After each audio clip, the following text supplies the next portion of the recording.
جمعرات کے دن سب کام چھوڑ کر دولت والی ایک چھوٹی سی تسبیح پڑھ لو۔ منٹوں میں دولت کی برسات، فقیر بھی ارب پتی بن جائے گا۔ 50 منٹ بعد معجزہ دیکھ لینا۔ بسم اللہ الرحمن الرحیم۔ محترم ناظرین، جمعرات والے دن سب کاموں کو چھوڑ کر آدھا منٹ نکال کر یہ وظیفہ پڑھ لینا۔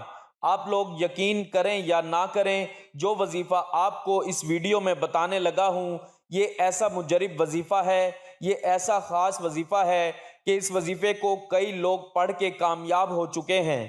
پیسہ تو بہت چھوٹی چیز ہے، آپ اس وظیفے کو پڑھنے کے بعد پوری دنیا کے خزانے مانگ لو تو آپ کو اللہ پاک عطا کر دیں گے۔ آپ کو جو چاہیے، بڑا محل چاہیے، گاڑیاں چاہیے، بنگلے چاہیے، ہیرے جواہرات چاہیے، دنیا جہان کے خزانے چاہیے، آپ یہ وظیفہ پڑھ کے اللہ پاک سے مانگ لینا۔ آپ کو فوری طور پر غیب سے اتنی مدد ہوگی، وہاں سے آپ کو پیسے آنا شروع ہوں گے جہاں سے آپ نے گمان یقین تک نہ کیا ہوگا۔ جمعرات کے دن یہ وظیفہ پڑھنا، کیونکہ یہ وظیفہ جمعرات کے دن کا ہے۔ جمعرات کو یہ وظیفہ گھر میں، دکان میں، آفس میں، جہاں کہیں آپ موجود ہو، آپ اگر کام کاج پر بھی ہو تو وہاں بھی پڑھ سکتے ہو۔ اپنے گھر میں ہو وہاں پڑھ لو، دکان میں ہو، دفتر، آفس، مسجد، مدرسہ، جس جگہ موجود ہو، یہ وظیفہ جمعرات کے دن آپ کو لازمی پڑھ لینا ہے۔ آپ لوگ چاہیں تو صرف ایک جمعرات کو یہ وظیفہ پڑھ لیں، چاہیں تو ہر جمعرات کو یہ وظیفہ پڑھ سکتے ہیں۔ یہ وظیفہ دولت کا ایک بادشاہ وظیفہ ہے۔ اس وظیفے کو جو سچے دل سے، یقین سے، اللہ پاک کی ذات پر بھروسہ کرتے ہوئے جو پڑھتے ہیں، فوری طور پر مالا مال ہو جاتے ہیں۔ غیب کے خزانے حاصل کرنا چاہتے ہو، غیبی طریقے سے امیر ہونا چاہتے ہو، راتوں رات اپنے حالات کو بدلنا چاہتے ہو تو بالکل سستی مت کرنا۔ آپ لوگ بڑی سستی کر جاتے ہو، کوئی ویڈیو آتی ہے پھر سوچ میں پڑتے ہو، آج پڑھیں گے کل پڑھیں گے، کیونکہ یہ وظیفہ آج کل پڑھنے کا نہیں ہے۔ اس وظیفے کو پڑھنا ہے تو صرف اور صرف جمعرات والے دن پڑھنا ہے۔ اللہ پاک کی ذات پر یقین بھروسہ کرتے ہوئے جمعرات والے دن پڑھ لینا۔ کسی ایک جگہ سکون سے بیٹھ جانا، ایک مرتبہ درود پاک پڑھنا اور یہ عمل پڑھنا شروع کر دینا۔ یہ عمل پڑھنے میں بہت آسان ہے، اتنا آسان کہ کوئی چھوٹا بچہ بھی اگر چاہے تو بڑے آسان طریقے سے پڑھ لے۔ یہ مشکل وظیفہ نہیں کہ آپ لوگ نہ پڑھ سکیں، بالکل آسان ترین وظیفہ ہے۔ شاید آپ نے اس سے زیادہ آسان وظیفہ اپنی پوری زندگی میں نہ کیا ہو۔ یہ وظیفہ میں نے سینکڑوں لوگوں کو اپنی زندگی میں بتایا ہوگا، اور یہ میرا اپنا ذاتی آزمودہ عمل ہے، میرا اپنا ذاتی آزمایا ہوا یہ وظیفہ ہے۔ ایسی کوئی جمعرات نہیں ہوتی کہ میں نے یہ وظیفہ نہ پڑھا ہو۔ آپ لوگ اس وظیفے کو اگر صرف ایک جمعرات بھی پڑھ لو نا تو اتنا آپ کو فائدہ ہوگا، اتنی دولت آپ کو ملے گی کہ آپ لوگ اگلی جمعرات کا انتظار کرو گے کہ کب اگلی جمعرات آئے اور ہم یہ وظیفہ پڑھیں۔ یہ وظیفہ فوری طور پر آپ کے حالات کو، آپ کی زندگی کو بدل کر رکھ دے گا۔ آپ کی قسمت کے بند دروازے انشاءاللہ وظیفہ پڑھتے ہی کھل جائیں گے۔ بڑی سے بڑی آپ کو پریشانی ہے، گھر میں آپ کے فاقے ہیں، مفلسی ہے، لاچاری ہے، آپ لوگوں کا کوئی کام نہیں، کاروبار نہیں، جاب نہیں، آپ کا کہیں دل نہیں لگتا، گھر میں برکتیں نہیں، آپ کے اوپر اگر بے شمار قرضہ ہے، قرض دار پریشان کرتے ہیں، تو آپ لوگ اگر اس طرح کے معاملات میں ہوں، اس طرح کے حالات میں ہوں تو یہ وظیفہ آپ لوگ لازمی کر لینا۔ 1 منٹ نکال کر جمعرات والے دن جہاں کہیں ہو سکون سے بیٹھ جانا، چاہے آپ لوگ پاکستان میں ہو، انڈیا میں ہو، بنگلہ دیش، نیپال، افغانستان، سعودیہ، Dubai, Malaysia, Oman, Muscat, Japan, دنیا کے جس ملک میں ہو، جس شہر میں ہو، جس گاؤں میں، گلی میں، جہاں کہیں موجود ہو، جمعرات کا دن ہو، بس جیسے ہی جمعرات لگے آپ لوگ یہ وظیفہ پڑھ لینا۔ اگر ایک جمعرات بھی اپنی پوری زندگی میں پڑھ لو تو آپ کی پوری زندگی کے لیے کافی ہے۔ آپ کی نسلیں انشاءاللہ دولت سے کھیلیں گی، اتنی دولت آپ کو ملے گی، اتنا پیسہ آپ کی جیب میں ہوگا کہ آپ سے سنبھالا نہیں جائے گا۔ میں یہ وظیفہ جس کو بتاتا ہوں پہلے کہتا ہوں کہ اگر دولت سنبھال سکتے ہو تو ہی یہ وظیفہ پڑھنا، ایسا نہ ہو پھر آپ سے دولت سنبھالی نہ جائے۔ دولت رکھنے کی جگہ ہو اور دولت سنبھال سکتے ہو تو ہی یہ وظیفہ پڑھنا۔ یہ وظیفہ پڑھتے ہی آپ کی زندگی میں دولت کا طوفان کھڑا ہو جائے گا۔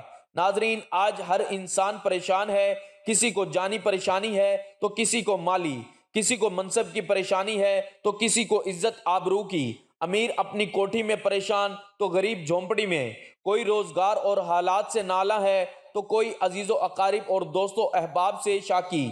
تقریباً ہر آدمی کسی نہ کسی فکر، ٹینشن اور پریشانی میں مبتلا ہے۔ دلی سکون، قرار اور اطمینان حاصل کرنے کے لیے ہر ایک اپنے ذہن اور اپنی سوچ کے مطابق اپنی پریشانیوں کی از خود تشخیص کر کے ان کے علاج میں لگتا ہے۔ کوئی اقتدار، منصب یا عہدہ میں سکون تلاش کرتا ہے، مگر جب اسے مطلوبہ منصب مل جاتا ہے تو پتہ چلتا ہے کہ اس میں تو سکون نام کی کوئی چیز ہی نہیں، بلکہ منصب کی ذمہ داریوں اور منصب کے زوال کے اندیشوں کی صورت میں اور زیادہ تفکرات ہیں۔ کسی نے سمجھا کہ سکون صرف مال و دولت کی کثرت و فراوانی میں ہے، مگر حقیقت یہ ہے کہ جن لوگوں کو یہ مال و دولت حاصل ہوا، ان میں سے اکثر کا حال یہ ہے کہ کاروباری تفکرات، ترقی کا شوق، دن بدن بڑھتی ہوئی حرص اور تجارت میں نقصان کے اندیشوں سے ان کی راتوں کی نیند حرام ہے۔ الا ماشاء اللہ، کسی نے رقص و سرود اور شراب و کباب کو باعث سکون جانا، مگر وقتی اور عارضی لذت کے بعد پھر بھی بے چینی اور اضطراب برقرار۔ کسی نے منشیات کا سہارا لیا، مگر اس میں بھی عارضی دل بہلاؤ، عارضی فائدہ اور دائمی نقصان۔ کسی نے نت نئے فیشن کر کے دل بہلانے کی کوشش کی، مگر سکون و قرار نہ ملا۔ جبکہ دینی ذہن رکھنے والوں کا یہ خیال ہے کہ مختلف پریشانیوں اور مصیبتوں سے بچاؤ کا اصل طریقہ اور ان کا حقیقی علاج صرف ایک ہی ہے کہ اپنے آپ کو گناہ گار، خطا کار، نافرمان اور قصوروار سمجھتے ہوئے اللہ تعالیٰ سے معافی مانگی جائے اور گناہوں کو چھوڑ کر اللہ تعالیٰ کو راضی کر لیا جائے، کیونکہ سکون اور راحت کے سب خزانے اللہ تعالیٰ کے پاس ہیں، وہی ان کا مالک ہے۔ جب مالک راضی ہوگا تو خوش ہو کر اپنی مملوکہ چیز سکون اور راحت اپنے فرمانبردار بندوں کو عطا کرے گا، اور وہ مالک راضی ہوتا ہے نافرمانی اور گناہوں کو چھوڑنے اور فرمانبرداری اختیار کرنے سے۔ ہر آدمی جانتا ہے کہ ہر اچھے یا برے عمل کا رد عمل ضرور ہوتا ہے۔ دنیا میں پیش آنے والے حالات پر سب سے زیادہ اثر انداز ہونے والی چیز انسان کے اچھے یا برے اعمال ہیں، جن کا براہ راست تعلق اللہ تعالیٰ کی خوشنودی اور ناراضی سے ہے۔ کسی واقعے اور حادثہ کا طبعی اسباب جنہیں ہم دیکھتے ہیں، سنتے اور محسوس کرتے ہیں، وہ کسی اچھے یا برے واقعے کے لیے محض ظاہری سبب کے درجہ میں ہیں۔ سادہ لوگ حوادث و آفات کو صرف طبعی اور ظاہری اسباب سے جوڑتے اور پھر اسی اعتبار سے ان حوادث سے بچاؤ کی تدبیر کرتے ہیں۔ شرعی تعلیمات کی روشنی میں بحیثیت مسلمان ہمیں یہ اعتقاد رکھنا ضروری ہے کہ یہ سب کچھ اللہ تعالیٰ کے حکم اور امر سے ہوتا ہے، جس کا عقل اور حواس خمسہ کے ذریعے ادراک کرنے سے ہم قاصر ہیں۔ وہی الہی اور انبیاء علیہ السلام کے ذریعے اللہ تعالیٰ نے جزا و سزا کا جو نظام سمجھایا ہے، وہ ہمیں اس غیبی نظام کے بارے میں آگاہ کرتا ہے۔ وہ یہ ہے کہ کسی بھی واقعے اور حادثے کا اصل اور حقیقی سبب اللہ تعالیٰ کی رضامندی اور ناراضی ہے۔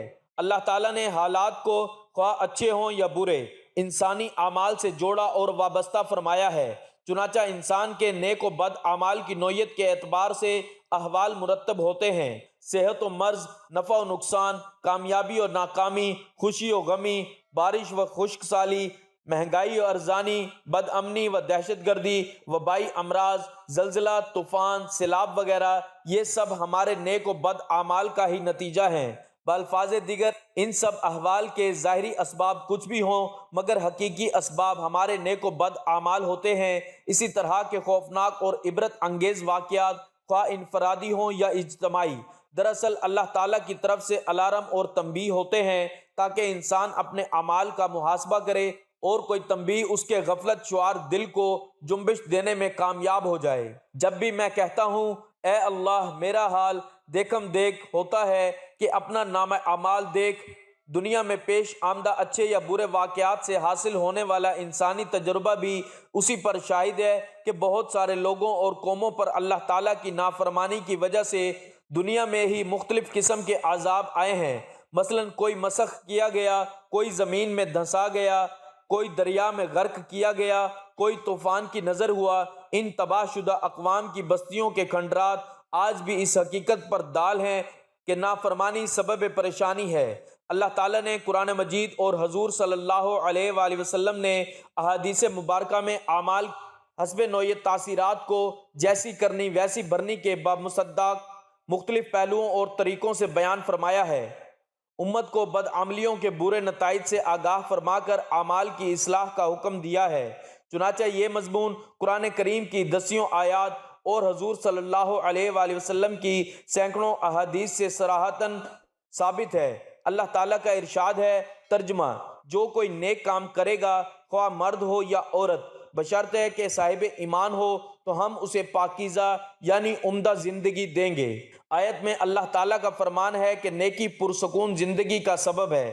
چنانچہ دو چیزوں ایمان اور عمل صالح کے موجود ہونے پر اللہ تعالیٰ نے حیات طیبہ یعنی پرلطف اور پرسکون زندگی عطا فرمانے کا وعدہ کیا ہے۔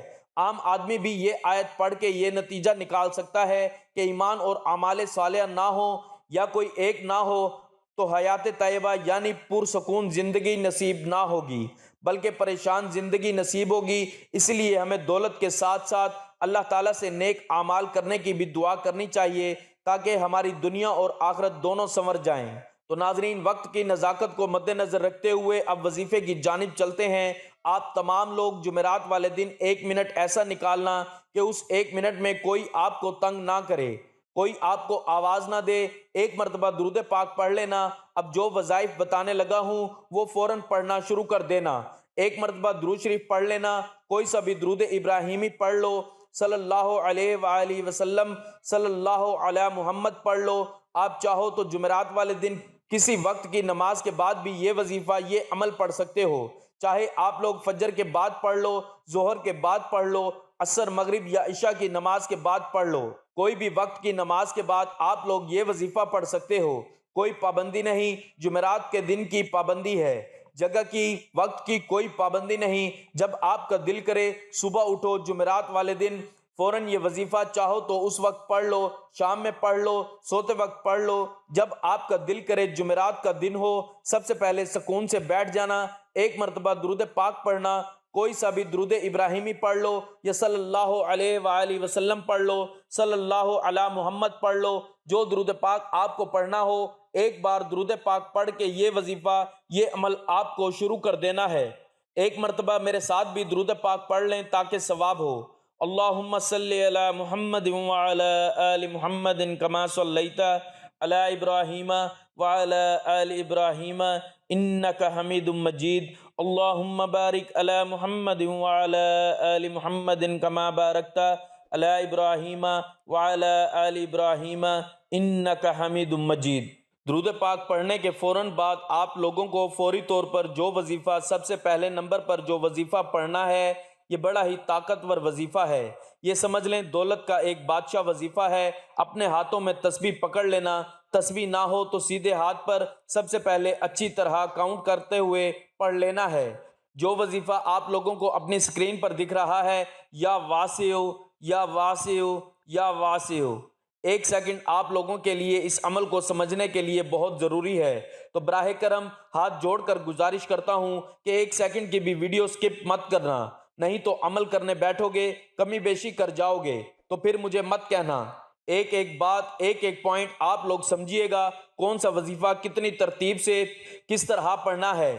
1 مرتبہ درود پاک پڑھ لو تو فوراً اسی وقت پورا عمل ایک ہی وقت میں ایک ہی جگہ پر بیٹھ کر کرنا ہے۔ ایک بار درود پڑھیں، درود شریف پڑھ لیں تو اس کے بعد فوراً 7 مرتبہ یا واسع پڑھنا ہے۔ اس کے بعد آپ لوگوں کو لا الہ الا اللہ محمد الرسول اللہ 3 مرتبہ آپ کو پہلا کلمہ پڑھنا ہے۔ اس کے بعد آپ کو اپنی سکرین پر 2 وظائف دکھ رہے ہیں۔ شروع سے آپ کو اب جو پہلا وظیفہ پڑھنا ہے، اس وظیفے کو آپ کو تسبیح کے دانوں پر یا سیدھے ہاتھ پر یہ وظیفہ پڑھنا شروع کر دینا ہے۔ یا غنیو یا غنیو یا غنیو، تسبیح کے دانوں پر یا سیدھے ہاتھ پر اچھی طرح کاؤنٹ کرتے ہوئے آپ کو یہ وظیفہ 21 مرتبہ پڑھنا ہے۔ اس کے فوراً بعد آپ لوگوں کو یا رزاقو کا وظیفہ شروع کر دینا ہے۔ یا رزاقو یا رزاقو یا رزاقو، یہ وظیفہ آپ کو 41 مرتبہ پڑھنا ہے۔ جب 41 مرتبہ آپ لوگ اس وظیفے کو بھی پڑھ لیں تو آپ کو اب کرنا کیا ہے؟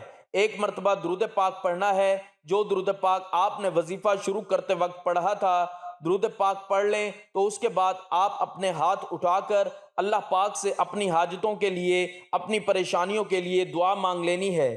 انشاءاللہ اللہ پاک آپ کے تمام مسائل حل کر دیں گے۔